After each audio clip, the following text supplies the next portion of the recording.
Pope Francis, who is currently struggling with health issues, said he had a resignation letter ready to go the moment he became pontiff. The new cardinals come from 14 different countries around the world. 18 of the 21 newly elected cardinals are under the age of 80 and thus eligible under church law to enter a secret conclave to elect the next pope after Francis's death or resignation. The global community was stunned this Easter Monday when news emerged from the Holy See that Pope Francis, the Catholic Church's 266th leader, had died at 88 years of age. His passing came mere hours after he appeared before thousands of devoted followers in St. Peter's Square during Easter celebrations.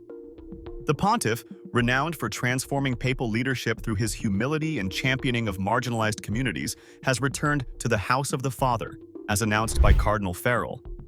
Today, we examine the pontiff's final moments, the traditional protocols following a papal death, and how Francis, staying true to his character, altered many of these age-old customs.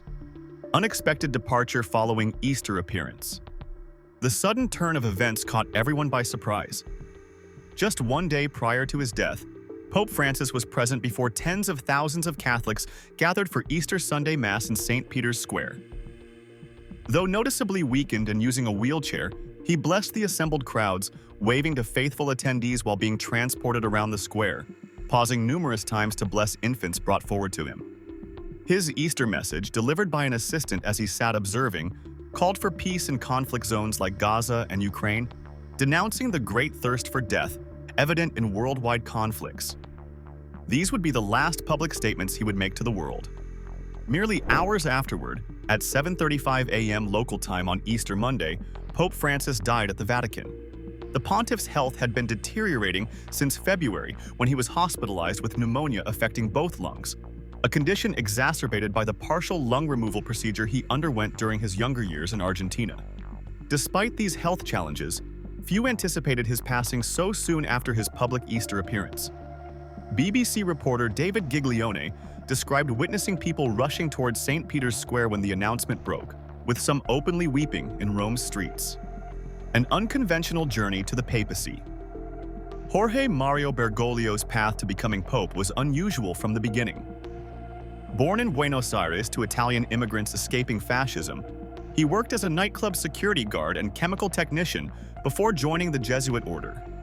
Rising through church hierarchy, he eventually became the first non-European pope in nearly 300 years, the first from the Americas, and the first Jesuit to assume the role of St. Peter's successor. Throughout his 11-year papacy, Francis redefined papal leadership. He declined the traditional papal apartments, choosing instead to reside in the Vatican guest house. He washed prisoners' feet, embraced those with disfigurements, and advocated passionately for the impoverished, migrants, and environmental causes.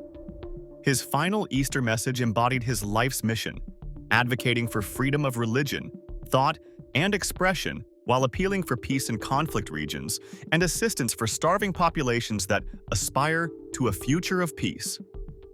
Rewriting centuries of tradition. A papal death triggers a sequence of meticulously orchestrated events that have remained largely unchanged for centuries, until Francis.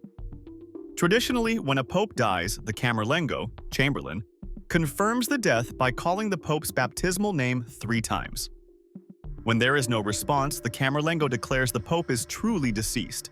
The pope's fisherman's ring is then destroyed, symbolizing the conclusion of his authority. The body is typically embalmed within 24 hours and placed on a raised platform called a catafalque in St. Peter's Basilica for public viewing. Traditionally, popes were interred in 3 nested coffins: cypress, lead, and oak, each symbolizing different aspects of the papal office.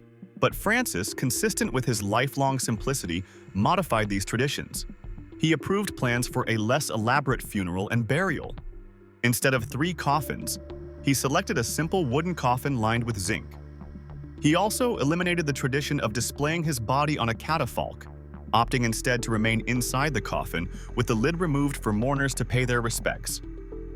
Perhaps most notably, Francis will be the first pope in over a century to be laid to rest outside the Vatican. Rather than joining his predecessors in the Vatican grotto beneath St. Peter's Basilica, Francis will be interred in the Basilica of St. Mary Major, one of Rome's 4 major papal basilicas. This choice reflects Francis's deep devotion to Mary and his desire to maintain a connection with the people of Rome even after death. The basilica is situated in the heart of the city, accessible to all who wish to pay their respects, a fitting final resting place for a pope who consistently urged the Church to extend beyond its walls and into society's margins. Global tributes pour in. As news of the Pope's death spread, tributes arrived from around the world. World leaders across faiths and political spectrums acknowledged the profound impact Francis had on global affairs. European Commission President Ursula von der Leyen noted how he inspired millions beyond the Catholic Church with his humility and love so pure for the less fortunate. Italian Prime Minister Giorgia Meloni remarked, "I had the privilege of enjoying his friendship," adding that Francis had asked the world for the courage to change direction. U.S. Vice President J.D. Vance, who had met with the Pope just hours before his death, expressed that his heart goes out to the millions of Christians worldwide who loved him. The Archbishop of York, Stephen Cottrell, remembered Francis as both a holy man of God who was also very human, witty, lively, good to be with. The path forward, selecting a successor. In the coming days, the College of Cardinals will gather in Rome to elect Francis's successor in a process known as the Conclave. After a 9-day mourning period, the cardinals will enter the Sistine Chapel, where they will remain sequestered until they elect a new pope by a 2/3 majority. When a decision is reached, white smoke will billow from the chapel's chimney, and the famous announcement, "Habemus Papam," we have a pope, will resound across St. Peter's Square. The new pontiff will face the challenging task of following a pope who transformed the papacy and who remained, until his final Easter message, a voice for peace, compassion, and care for the most vulnerable. Pope Francis's death during this Easter season and Jubilee year, when millions of pilgrims are expected to visit Rome seeking forgiveness, adds poignancy to an already solemn moment. The pontiff, who famously said he came from the ends of the earth, changed the Catholic Church and touched the hearts of believers and non-believers alike. As St. Peter's bells toll in mourning and the faithful gather to bid farewell, Francis leaves behind a legacy that challenges us all to, as he often said, build bridges, not walls, and to remember those at the margins. For a man who chose the name Francis after St. Francis of Assisi, the saint of the poor, his final journey maintains the simplicity and humility that defined his papacy. In death, as in life, Pope Francis continues to teach us about the essence of faith and service. Witness history unfolding. In the coming days, millions will watch as cardinals gather for the conclave that will select his successor. Who will be chosen to follow in Francis's revolutionary footsteps? And how will the Church continue to evolve in our rapidly changing world? We'll bring you exclusive coverage of the papal funeral and the historic conclave that follows. This is a pivotal moment not just for Catholics, but for our global society. If you found this insight into Vatican traditions valuable, please subscribe now to stay updated on this historic transition of power. Your engagement helps us reach more people with this important story, so share your thoughts below. For those wanting deeper insights, our channel members receive exclusive content, including expert interviews with Vatican insiders, historical analysis of past papal transitions, and real-time updates from our team in Rome. Join our membership today by clicking below. Share this with anyone interested in this historic moment, whether for religious reasons or fascination with centuries-old traditions unfolding in our modern world.